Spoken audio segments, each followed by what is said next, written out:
ವಿನಂತಿ ಮಾಡ್ಕೊಳ್ಳೋದೇನು ಅಂತಂದರೆ, ಈಗ ತಮಗೆ ಏನು ವಿಚಾರ ಏನು ನಡೀತಿದೆ ಏನಾಗಿದೆ ಎಲ್ಲ ವಿಚಾರ. ಸೊ ಈಗ ನಾವು ನಿಮ್ಮಲ್ಲಿ ಮನವಿ ಮಾಡೋದೇನೆಂದರೆ, ನಮ್ಮ ಪರ್ವತ ಎಲ್ಲ ರೈತರು ಯಾವ ರೀತಿ ಆಗ್ಬೋದು ನಮಗೀಗ 23-24 ವರ್ಷದಲ್ಲಿ ಏನು ಅವರು ಮಾಡಿದ್ದಾರೆ ಅದೇ ಬೇರೆ. ಸೊ ಈಗ ಪ್ರಸ್ತುತ ಕಾಲದಲ್ಲಿ ಬೇರೆ. ಸೊ ಅಲ್ಲಿ ಏನು ಅಂತಂದರೆ, ಈಗ ಜಾನುವಾರುಗಳನ್ನ ಎಲ್ಲ ಕಟ್ಕೊಳ್ಳೋಕ್ಕೆ ಅಂತ ಕೊಡುಗೆ ಮಾಡ್ಕೊಂಡಿದ್ದಾರೆ. ರೇಷ್ಮೆ ಮತ್ತು ಮನೆಗಳು ಮಾಡ್ತಾರೆ. ಕಬ್ಬಿದೆ, ಬಾಳೆ ಇದೆ, ತೆಂಗಿದೆ. ಈಗ 1,500 ತೆಂಗಿನ ಮರ ಇದೆ ಸರ್. ಒಂದು 50 ಎಕರೆ ಅಷ್ಟೇ.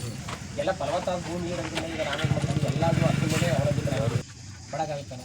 ಈಗ ನಾವು ಬೆಳೆದಂತಹ ಪದಾರ್ಥ ಬೇಕಾದ್ರೆ ನಾವು ತಗೊಂಡೀಗ ನೋಡಿ, ನಾವು 30 ರೂಪಾಯಿ ರಾಗಿ ಬೆಳೆದ್ರೆ ನಮಗೆ 20 ರೂಪಾಯಿ 30 ರೂಪಾಯಿ ಸಿಗುತ್ತೆ. ಈಗ ಅದು ಯಾವುದೋ ಅದು ಜೀನಿ ಅಂತೆ ಅದಂತೆ ಇದಂತೆ ಮಾಡಿದ್ರೆ ಅವರು 800-900 ರೂಪಾಯಿ ಒಂದು KG ಬೆಲೆ. ಬಟ್ ರೈತನಿಗೆ ಮಾರ್ಕೆಟಲ್ಲಿ ಬೆಲೆ ಇರ್ತಾ ಇಲ್ಲ ಸರ್. ಈ ನಿಟ್ಟಿನಲ್ಲಿ ನಾವು ಬರೀ ಊಟ ಮಾಡಿ ಬದುಕೋಸ್ಕರ ಕೇಳ್ತಾ ಇದ್ದೀವಿ. ನಾವೇನು ಕಾಟ ನೋಡೋಗ್ತಾ ಇಲ್ಲ ಅಥವಾ ಯಾವುದಾದ್ರೂ ಒಂದು ಮೋದಿ ಅಂತ ಮಾಡ್ತಾ ಇದ್ದೀವಿ. ಬದುಕಕ್ಕೆ ಬದುಕಿನ ಕಟ್ಕೊಳ್ಳೋಕ್ಕೆ ಇವತ್ತಿನ ಪರಿಸ್ಥಿತಿ ಹೇಗಿದೆ ಅಂತಂದರೆ, ಎಲ್ಲರೂ ಬರೀ ಕಾರ್ಖಾನೆ ಏನು ಕೆಲಸ ಏನು ಕೊಡ್ತಾರೆ. ಈಗ ಪ್ರತಿಶತ ಈಗ ನಂಜನಗೂಡು ಇಂಡಸ್ಟ್ರಿಯಲ್, ಕಡಕೋಳ, ಪಾಂಡವಪುರ ಮತ್ತು ಮೈಸೂರು, ಸೊ ಇದೆಲ್ಲ ಇನ್ನೂ ಕೂಡ 50-60% ಹಂಗೆ ಖಾಲಿ ಬಿಟ್ಟಿದೆ. ಸೊ ಅವೇ ಫುಲ್ಫಿಲ್ ಆಗಿಲ್ಲ. ಸೊ ಈ ನಿಟ್ಟಿನಲ್ಲಿ ಯಾಕೆ ಅವೆಲ್ಲನೂ ಅವರು ಫುಲ್ಫಿಲ್ ಮಾಡಿದೆ ಮತ್ತೆ ನಮ್ಮ ಈ ಒಂದು ಅಂದರೆ ಒಂದು ಪ್ರೊಸೀಜರ್ ಇದೆ ಸರ್. ಅವ್ರು ಬಂದ್ಬಿಟ್ಟು ಒಂದ್ಸಲಿ ಎಲ್ಲ ನಮ್ಮದು ಏನೇನು ಬೆಳೆ ಇದೆ ಅವರೊಂದು ಕಾಪಿ ಇಟ್ಕೊಂಡು ನಮಗೊಂದು ಕಾಪಿ ಕೊಡಬೇಕು. ಅದೆಲ್ಲ ಏನು ಸರ್ವೆ ಮಾಡಿಲ್ಲ. ಮೇಲ್ನೋಟಕ್ಕೆ ಒಂದು ಕೆಲವು ಜಾಗ ಮಾತ್ರ ಸರ್ವೆ ಮಾಡಿದ್ದಾರೆ. ಅದು ಸಮ್ವೇರ್ 22ನಲ್ಲಿ ಆ ಥರ ಸರ್ವೆ ಮಾಡಿದ್ದಾರೆ. ಅದು ಎಕ್ಸಾಕ್ಟ್ ಡೇಟ್ ನಾಪ್ತಾ ಇಲ್ಲ, ಬಟ್ ಮಾಡಿದ್ದಾರೆ. ಅಂದರೆ ಮೇಲೆ 22ನಲ್ಲೇ ಸರ್, ಮುಂಚೆನೇ ಆಗಿದೆ ಅನ್ನೋ ಆಗಿರೋದು. 22 ನವಂಬರಲ್ಲಿ ಫೈನಲ್ ನೋಟಿಫಿಕೇಷನು ಆಗೋಗಿದೆ.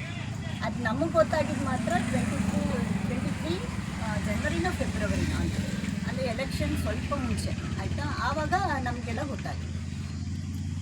ಆತರವಾಗಿ ಅದನ್ನ ಮಾಡಕ್ಕೆ ಹೋದ್ರೂ ಏನು ಕಥೆನೋ ಗೊತ್ತಿಲ್ಲ. ಮೇಡಮ್ ಸಂದೇಶ ಒಳ್ಳೆ ಸಂದೇಶ ಕೊಡ್ತಾರಂದ್ರೆ, ನಮ್ಮ ಸಿರಿಮಳಲ್ಲಿ ಒಂದು ಹಂದಿ ಜೋಗ ಸಮುದಾಯಕ್ಕೆ 7 ಎಕರೆ ಆಗಿತ್ತು ಸರ್. ನಮ್ಮ ಊರಲ್ಲಿ ಕೊಡೋಕ್ಕಾಗಲ್ಲ ಸರ್. ಆಲ್ಟರ್ನೇಟಿವ್ ಎಲ್ಲ ಮಾಡ್ತಿರೋ ವ್ಯವಸ್ಥೆ 18 ಗುಂಟೆ ಜಮೀನು, 14 ಗುಂಟೆ ಒತ್ತುವರಿ ಮಾಡ್ಕೊಂಡು ಗೊತ್ತಿಲ್ಲ ಸರ್. ರೋಡ್ ಇತ್ತು, ನಿಮ್ಗೆ ಇತ್ತು, ಗದ್ದೆ ಪ್ರದೇಶ. ಅದರಿಂದ ಏನೋ ನಾವು ಮಾಡ್ತೀನಿ ಅಂತ ನಮ್ಮ ಕೇಶವಮೂರ್ತಿ ಸರ್ ಇವರು ಭರವಸೆ ಕೊಡೋ ಅದರಂತೆ ಪಾಪ ನಿಮ್ಮ ಮುದ್ದಳೆ ಕೊಟ್ಟರೆ ಕೆಲಸಗಾರರು ಏನೋ ಭಯ ಪಡಬೇಡಿ. ಇರು ಇದೇ ಗಂಟ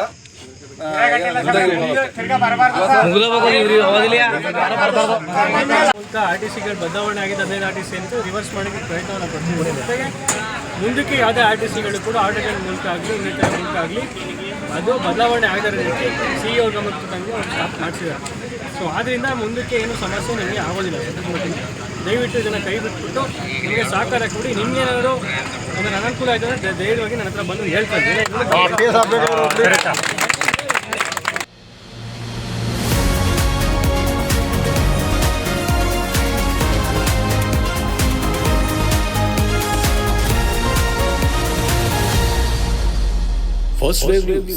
ನಿಮ್ಮ ದಾರಿ ನಮ್ಮ ಜವಾಬ್ದಾರಿ.